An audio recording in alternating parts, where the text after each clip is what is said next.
Assalamualaikum warahmatullahi wabarakatuh.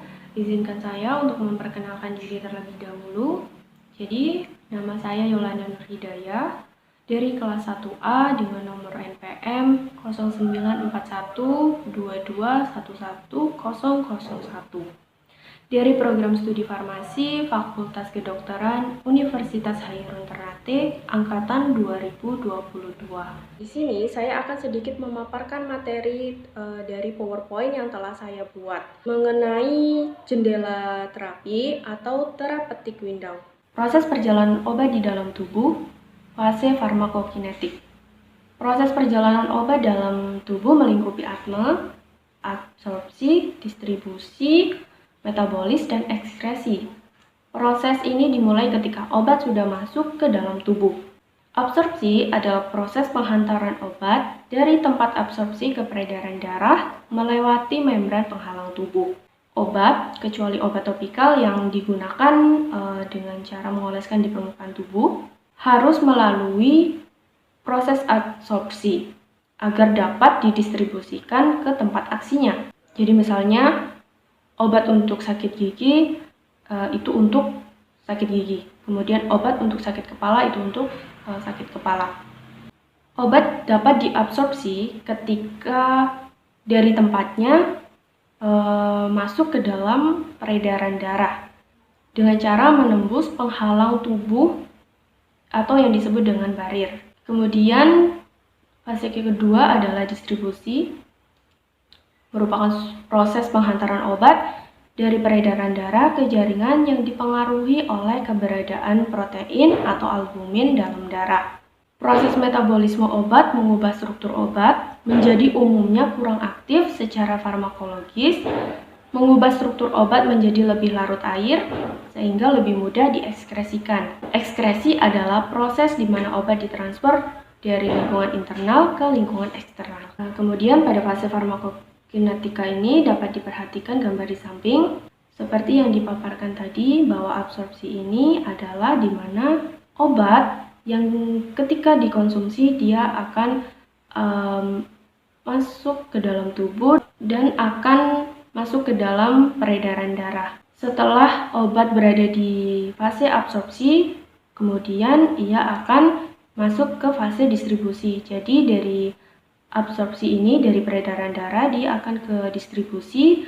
Di distribusi ini, obat akan mulai masuk ke dalam jaringan tubuh, di mana ketika obat dari peredaran darah ke jaringan tubuh ini dapat dipengaruhi oleh keberadaan protein atau albumin dalam darah. Setelah fase distribusi, obat akan melalui fase metabolisme, di mana pada fase metabolisme ini, obat akan mengubah strukturnya menjadi kurang aktif secara farmakologisnya. Obat ini akan mengubah strukturnya menjadi lebih larut. Jadi dari bentuk sediaannya dia akan mudah larut ketika telah disatukan dengan air yang ada pada tubuh kita. Sehingga dengan hancurnya obat tersebut dalam tubuh kita, itu akan lebih memudahkan tubuh untuk bisa mengekskresikan obat tersebut. Setelah dari fase metabolisme, kemudian akan lanjut ke fase ekskresi. Pada fase ekskresi ini, obat akan ditransfer dari lingkungan internal atau dari lingkungan dalam yang kemudian akan dilanjutkan ke lingkungan eksternal. Jadi setelah obat diproses dan sudah memberikan efeknya, obat tersebut akan ditransfer ke lingkungan eksternal atau ke lingkungan luar melalui urin. Apa itu jendela terapi? Jendela terapi merupakan jumlah obat antara jumlah yang memberikan efek atau dosis efektif dan jumlah yang memberikan efek samping lebih banyak daripada efek yang diinginkan. Jendela terapi obat. Obat ketika berhasil diabsorpsi, kemudian didistribusikan di dalam tubuh untuk mencapai efeknya, maka obat harus mencapai kadar minimalnya di dalam darah. Namun diharapkan kadar di dalam darah tidak melebihi kadar minimal untuk menjadi toksik agar tidak timbul efek toksik pada obatnya. Ilustrasi di samping merupakan kurva perbandingan antara waktu obat dalam proses farmakokinetik mulai dari absorpsi sampai dieliminasi dibandingkan dengan kontraksi obat di dalam darah. Kita ambil contoh untuk kurva ini pada obat yang diminum secara oral. Awalnya, obat yang diminum secara oral pasti masuk ke dalam fase absorpsi. Jadi kadarnya di dalam darah dari yang kecil dulu, yang kemudian kecil ini meningkat karena obatnya yang makin lama makin banyak diserap. Jadi pada titik di bawah garis berwarna hijau ini obat diminum yang kemudian masuk pada fase absorpsi. Obat yang makin lama makin banyak diserap pada bagian yang berwarna hijau. Ini yang pada bagian berwarna hijau ini adalah therapeutic window atau jendela terapinya. Jadi batas bawah dan batas atas ini itu adalah batas dari therapeutic window atau jendela terapi. Jadi ketika obat mulai diabsorpsi, mulai naik kadarnya, kemudian menyentuh bagian atas, menyentuh bagian batas di garis bawah berwarna hijau ini, maka obat tersebut mulai menyentuh konsentrasinya yang minimal dapat menimbulkan efek. Yang akan menimbulkan efek, jendela terapinya dimulai ketika obat mulai menimbulkan efek makin banyak, diabsorpsi makin naik lagi kadar obat dalam darah sampai obat tersebut mencapai puncak. Jadi pada puncak di kurva ini yang terdapat tanda panah berwarna biru, jika obat sudah mencapai puncaknya, artinya obat tersebut sudah maksimal diabsorpsi, sudah tidak bisa diabsorpsi lagi, jadi kadarnya mencapai pada puncaknya. Kemudian kalau sudah habis diabsorpsi, maka obat sambil didistribusikan sambil memasuki fase metabolisme dan juga ekskresi, di mana itu termasuk proses eliminasi obat, sehingga kadar obat di dalam darah akan menurun dan menurun lagi seiring berjalannya waktu. Obat dieliminasi sehingga kadarnya menurun, maka dia sampai di batas bagian bawah lagi, batas minimal obat berefek. Jadi pada batas berwarna hijau ini, ketika obat berada di baris bawah ini, maka obat tersebut akan mulai memberikan efeknya, akan mulai memunculkan efeknya. Kemudian obat ini akan mulai naik hingga pada puncaknya, obat tersebut akan memberikan efeknya pada puncak tersebut. Nah, setelah obat tersebut memberikan efek, ia akan turun. Artinya, efek tersebut akan mulai perlahan-lahan menghilang. Kalau semisal efek obat tersebut sudah hilang, maka untuk misalnya pada waktu 2 jam kemudian meminum obatnya, maka obat tersebut akan dari bagian bawah ini, dari baris yang berwarna jingga ini, obat tersebut akan mulai masuk dan naik hingga pada batas adverse response. Apabila kita meminum obat tidak sesuai dengan dosis, jika dosisnya berlebihan, maka obat tersebut akan memberikan efek hingga pada kurva ini dia akan naik hingga ke baris yang berwarna pink.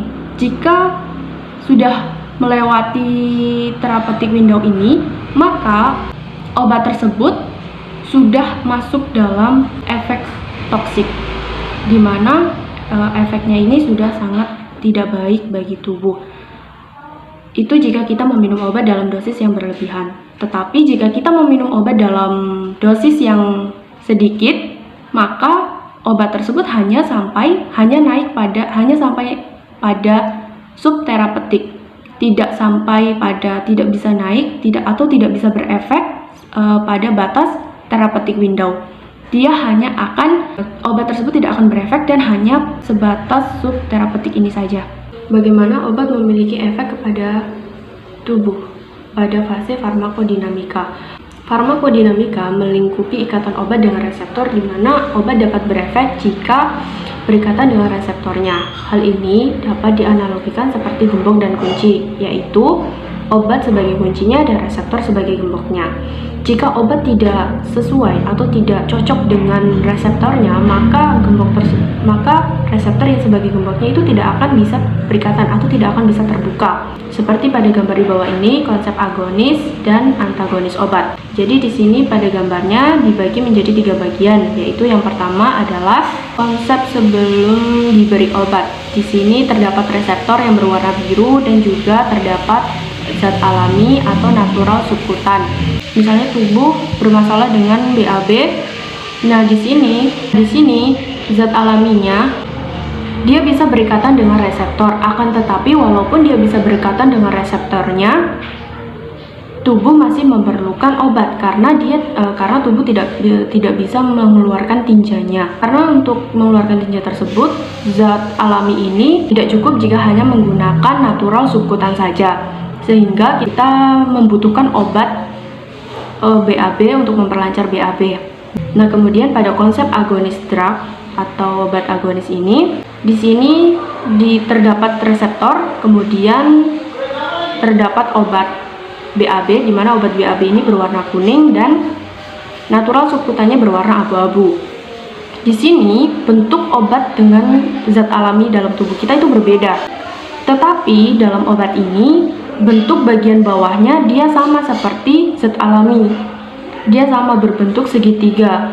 Maka dari itu obat BAB ini dia berikatan dengan zat alami ini yang kemudian dia dapat berikatan dengan reseptor. Karena bentuknya yang runcing ini, dia mampu berikatan dengan reseptor yang memang bentuknya sesuai dengan obat tersebut. Sehingga dengan obat ini yang sudah berikatan dengan reseptor, maka dia akan langsung memberikan efek yang baik. Ketika obat telah menyatu dengan reseptor atau berikatan dengan reseptor ini, maka obat ini akan mendorong ikatan obat dengan ikatan reseptor ini akan mendorong dan akhirnya dapat beraktivitas dengan baik atau dapat berefek dengan baik.